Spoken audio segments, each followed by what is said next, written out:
Tout d'abord, cette réaction, j'en parlais tout à l'heure, Josep Borrell estime que ce coup d'État fait suite à une élection samedi entachée d'irrégularités. Est-ce que c'était prévisible, ce qui est arrivé hier? Alors, elle est plus qu'entachée d'irrégularité. C'était carrément frauduleux. Et c'était une élection à huis clos, n'est-ce pas? Il n'y avait aucun observateur étranger. Même les journalistes étrangers n'obtenaient pas de visa pour observer. Et en plus, les conditions étaient celles du huis clos en pratique, donc avec une manipulation des résultats. Et les résultats annoncés ne sont pas du tout crédibles. C'est la troisième fois qu'il y a une élection présidentielle où le président Ali Bongo manipule les résultats. La dernière fois, ça s'était traduit par des émeutes. Et la dernière fois, c'était en 2016, il y a 7 ans. La marge de vote favorable au président sortant était très faible, 5 000 voix sur 600 000. Cette fois-ci, il a mis le paquet et il a en plus, la dernière fois, il y avait des observateurs, il y avait quand même un peu plus de garanties. Cette fois-ci, il a poussé le bouchon très loin, n'est-ce pas, vraiment. Alors, donc c'était, je crois que le coup d'État s'explique en partie par l'élection truquée, mais aussi par la volonté de rejeter cette dynastie Bongo qui est au pouvoir depuis 56 ans, père et fils, et le petit-fils se préparait à prendre la suite très probablement. Voilà, donc c'est ça le contexte très particulier. Cela étant, évidemment, le candidat qui a gagné en réalité les élections, qui s'appelle Albert Ondo Ossa, il est pour le moment victime aussi de cette situation. Justement, il y a beaucoup de questions aujourd'hui sur l'avenir de cette opposition, alors que les militaires sont aujourd'hui au pouvoir. Voilà, les militaires ont pris le pouvoir en disant que c'était, comme d'habitude, un régime de transition. Seulement, s'ils étaient tout à fait sincères, la transition serait très courte. Il suffirait de recompter les bulletins de vote et de savoir qui a vraiment gagné l'élection. Ce n'est pas du tout ce qu'ils ont annoncé de vouloir faire. Ils veulent au contraire dissoudre toutes les institutions, annuler complètement cette élection, alors qu'elle a quand même eu lieu, et donc s'installer probablement durablement. D'autre part, on apprend aussi que ce général Nguema est en fait un membre de la famille. C'est un proche du président sortant. C'était le chef de sa garde présidentielle, mais c'est aussi son cousin. Et ça ressemble un peu à une révolution de palais qui anticipait un peu, qui prenait de vitesse la réaction de la rue. La rue aurait sans doute fait des émeutes pour protester contre une élection volée. Et La donc, rue le général Nguema... qui a bien accueilli hier. Oui, ça a été bien accueilli parce que ce qui est bien accueilli, c'est le changement, c'est le fait que le président Bongo dégage. Mais les gens qui ont crié victoire vont déchanter assez vite parce que, en fait, ces mêmes personnes voulaient dégager tout le clan au pouvoir. Et c'est une autre partie ou un autre clan de la même famille, en gros, qui demeure au pouvoir. Et donc, c'est pas la démocratie, c'est un recul. On peut supposer que ces militaires qui ont pris le pouvoir, c'est quand même pour avoir accès aux ressources, aux richesses du Gabon qui sont très importantes. D'ailleurs, le général Nguema est déjà accusé d'avoir des biens mal acquis aux États-Unis. Donc, malheureusement, on n'est pas dans des circonstances d'un coup d'État simplement justifié par un blocage politique. Une fois de plus, il semble que des intérêts personnels, des ambitions personnelles aient joué un rôle. Et justement, vous l'évoquez, cette famille Bongo, elle est au pouvoir au Gabon depuis plus de 55 ans. Et elle a notamment fait parler d'elle dans l'affaire des biens mal acquis. On va revenir sur cette affaire tout de suite en images avec Axel Simon et puis on en reparle juste après. Pour certains, c'est une dynastie. Pour d'autres, un clan. Une filiation qui a permis à la famille Bongo d'acquérir et d'hériter depuis des décennies de nombreux biens d'exception.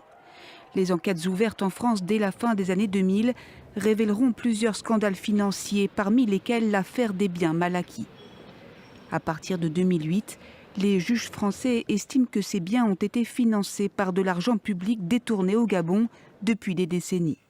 Depuis que le fondateur de la dynastie, Omar Bongo père, a été élu président du Gabon en 1967.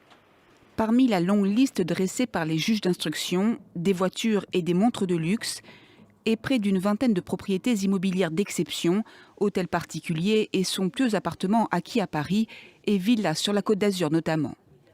Impossible d'estimer la valeur totale de ces biens, certaines propriétés ont été acquises dans les années 70, depuis la hausse du foncier parisien a fait exploser les prix. Si le nouvel homme fort du pays, le général Brice Oligui Nguema, n'est pas cité dans l'affaire dite des biens mal acquis, il n'est pas au-dessus de tout soupçon d'enrichissement personnel. Selon l'organisation américaine anticorruption OCCRP, il aurait acheté en espèces entre 2015 et 2018 3 propriétés aux États-Unis pour un montant supérieur à $1 million. Et voilà pour cette dynastie Bongo. Elle est le symbole de la France-Afrique. Alors, Omar Bongo, c'est-à-dire le père, celui qui a pris le pouvoir ou qui a été élu en 1967, à une époque où ce n'était pas la démocratie. La démocratie, le multipartisme est intervenu seulement à partir de 1990.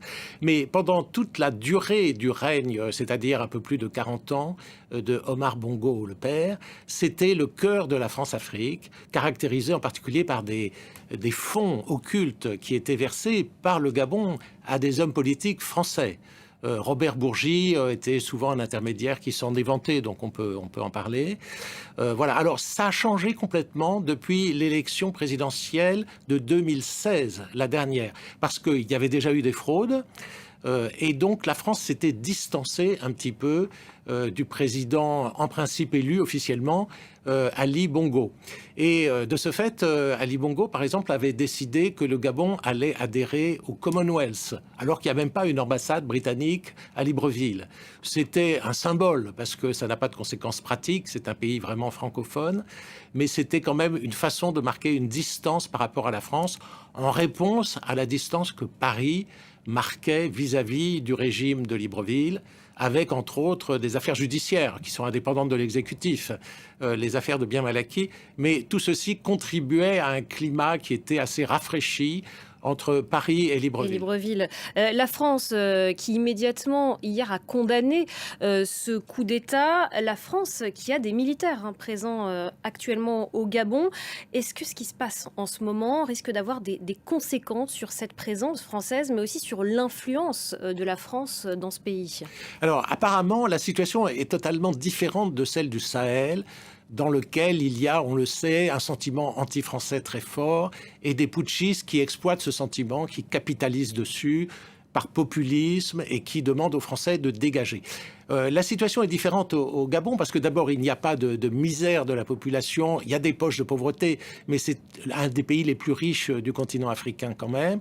D'autre part, il n'y a pas d'insécurité, c'est un pays pacifique, en paix. Et donc la population n'a pas de raison de se rebeller contre la France, supposée alliée du régime. Parce que nous ne sommes pas un véritable bouc émissaire dans une situation qui n'est pas si mauvaise. La population rejette la dynastie Bongo qui a capté le pouvoir et le Gabon semble prisonnier de ce clan. Et c'est ça qu'il rejette.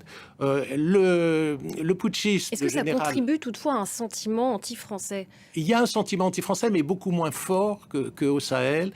Parce qu'il n'y a pas la même détresse, il n'y a pas la même nécessité d'un bouc émissaire. Donc la situation est différente.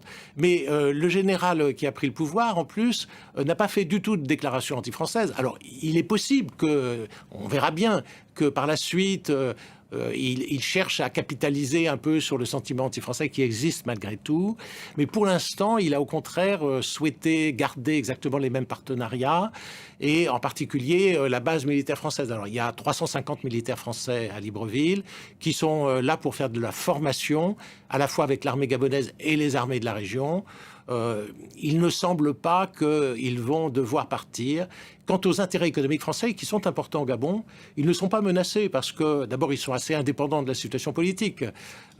Donc, les Français ne sont pas particulièrement inquiets.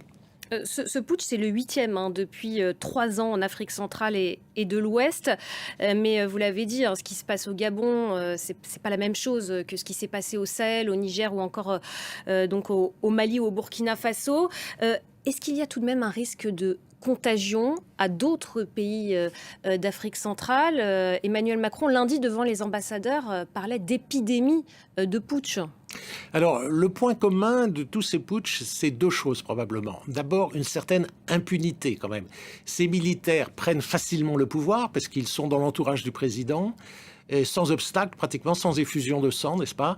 Et sans sanction véritable, en fait. Donc, ils n'ont pas grand-chose à perdre, le risque est faible, et ils ont beaucoup à gagner, notamment en termes financiers et d'intérêts personnels. Ça, c'est le premier point. Le deuxième point, c'est qu'il y a eu aussi une lassitude ou un rejet même de la démocratie. La démocratie a été assez dévoyée dans ces pays à cause de la corruption, à cause des élections truquées, à cause d'un clan qui monopolise le pouvoir. Donc c'est pas une vraie démocratie. Et dans les années 90, la jeunesse et la société civile en Afrique se battaient pour la démocratie. Ce n'est pas une injonction européenne ou française, la démocratie, c'était une demande sociale africaine. Aujourd'hui, la demande sociale est différente. Dans les pays du Sahel, on voit bien que la jeunesse voudrait soit un modèle militaire, autoritaire, souverainiste et populiste, anti-français, anti-occidental, ou bien carrément un modèle djihadiste pour une partie de la jeunesse rurale. Et donc la démocratie passe un peu aux oubliettes, et au Gabon, elle a été tellement dévoyée que ça se comprend aussi. Alors la Russie profite du sentiment anti-français au Sahel, notamment, est-ce qu'on peut imaginer qu'elle va faire pareil au Gabon? Qu'en est-il de l'influence russe dans cette région? Alors les Russes, pour l'essentiel, ils tirent profit de ces situations. C'est-à-dire ils ne sont pas à l'origine de ces coups d'État, ils les ont même pas préparés par l'opinion publique, je pense, mais dès lors que ces coups d'État s'expriment, ils jettent de l'huile sur le feu, anti-occidental. Il y a une forme d'opportunisme. C'est de l'opportunisme, et c'est aussi l'occasion de combattre l'influence française et occidentale dans un conflit qui n'a rien à voir avec l'Afrique, en fait, qui est lié à l'Ukraine, qui est lié depuis 2014 même à la Crimée. Et donc, ils exploitent les faiblesses, parce qu'il y a des faiblesses et il y a des fautes aussi de la diplomatie française dans ces pays-là. Donc, ils exploitent toutes ces faiblesses. Alors, ça sera moins évident au Gabon, parce que le sentiment anti-français est moins fort et il n'y a pas tellement de raisons que les Russes prennent pied au Gabon. Enfin, on verra bien ce qui va se passer.